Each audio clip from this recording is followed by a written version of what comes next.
For years, Donald Trump has weathered attacks from Democrats, the media, prosecutors, and political opponents of every stripe. His base stood firm through it all, defending him at every turn.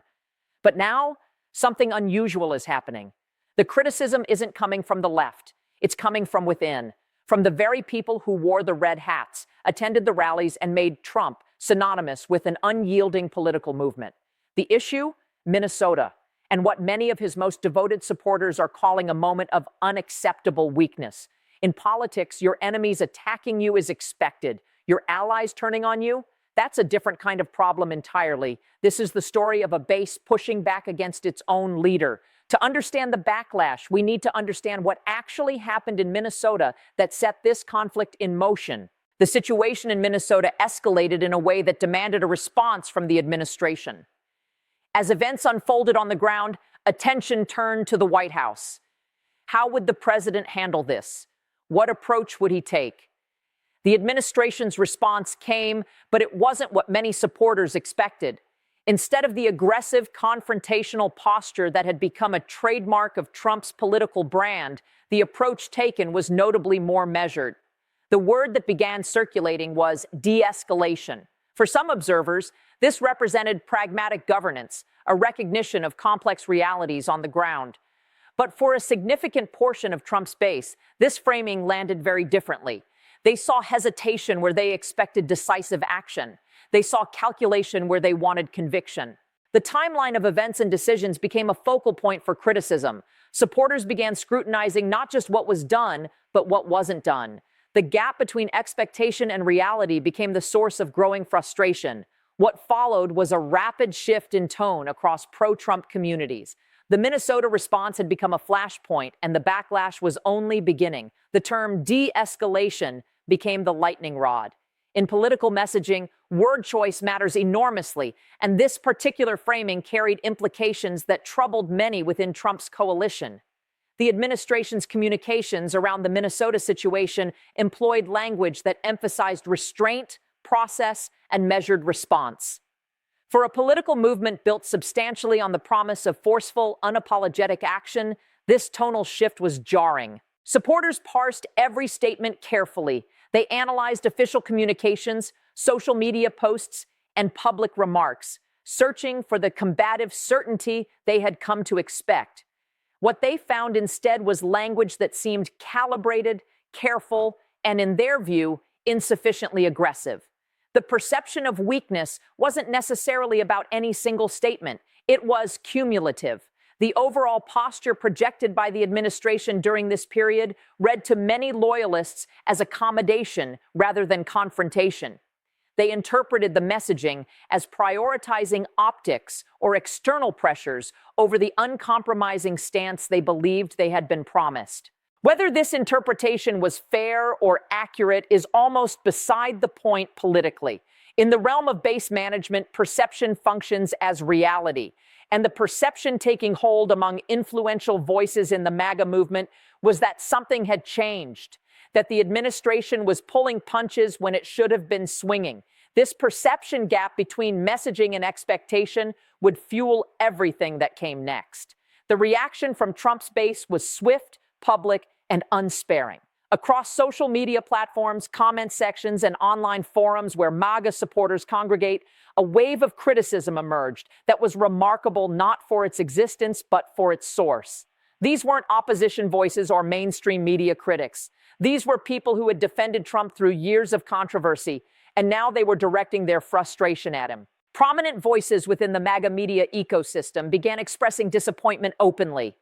Influencers with substantial followings questioned the administration's approach, some using pointed language that would have been unthinkable directed at Trump just months earlier. The tone ranged from confused disappointment to outright anger.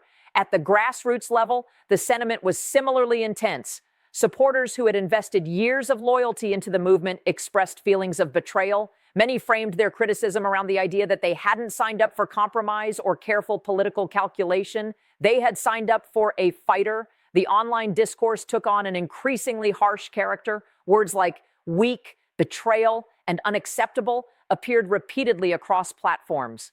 Some supporters questioned whether the Trump they were seeing now was the same leader they had supported so fervently. What made this moment distinctive was the willingness of loyalists to voice criticism publicly rather than rationalizing or defending the administration's choices.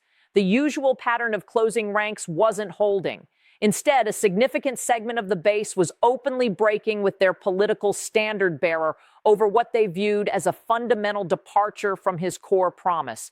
To understand why this backlash carries such weight, you have to understand the nature of the relationship between Trump and his base. From the beginning, Trump's political appeal was built on a specific promise: strength without apology. He positioned himself as the leader who would never back down, never bend to pressure, and never prioritize political niceties over decisive action.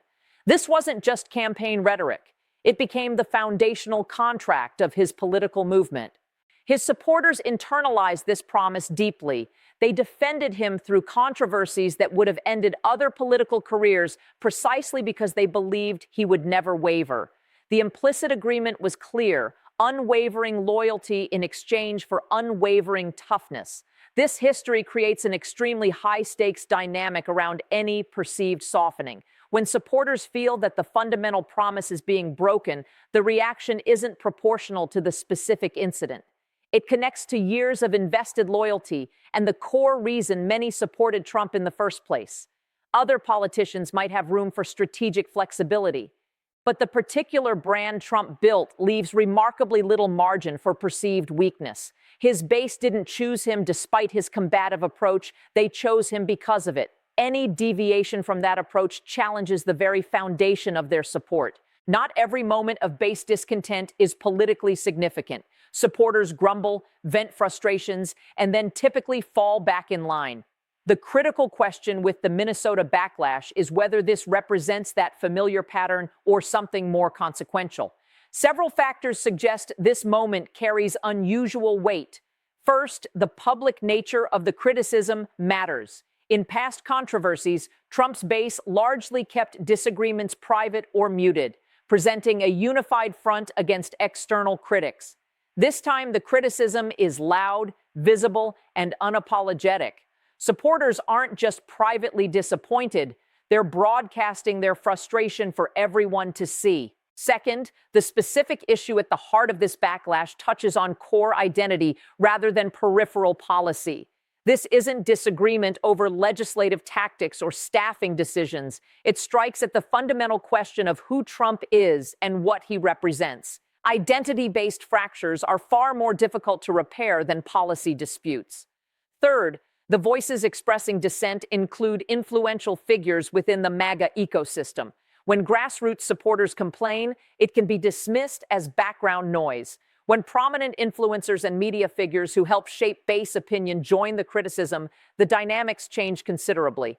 These voices have audiences of their own and can amplify discontent in ways that compound over time. Fourth, this backlash creates a precedent. Once supporters demonstrate willingness to publicly criticize Trump, the barrier to future criticism lowers. The psychological threshold has been crossed. None of this necessarily means permanent fracture. Political coalitions have survived internal tensions before, but the intensity, visibility, and nature of this particular backlash suggest it isn't simply routine venting. Something in the relationship between Trump and a segment of his base has shifted. And whether that shift proves temporary or lasting will depend heavily on what happens next. Understanding the backlash requires acknowledging that Trump may be navigating constraints his base either doesn't see or doesn't prioritize. Governing involves trade-offs that campaigning does not. The uncompromising rhetoric that energizes rallies can collide with practical realities once actual decisions carry actual consequences. Legal considerations, institutional processes, strategic calculations, and broader political implications all factor into executive decision-making in ways that pure base satisfaction cannot override. The Minnesota situation likely presented Trump with competing pressures pulling in different directions. On one side, the base demanding forceful action consistent with years of promises. On the other, considerations that may have counseled a more measured approach, whether legal, strategic, or political in nature. This creates a genuine bind.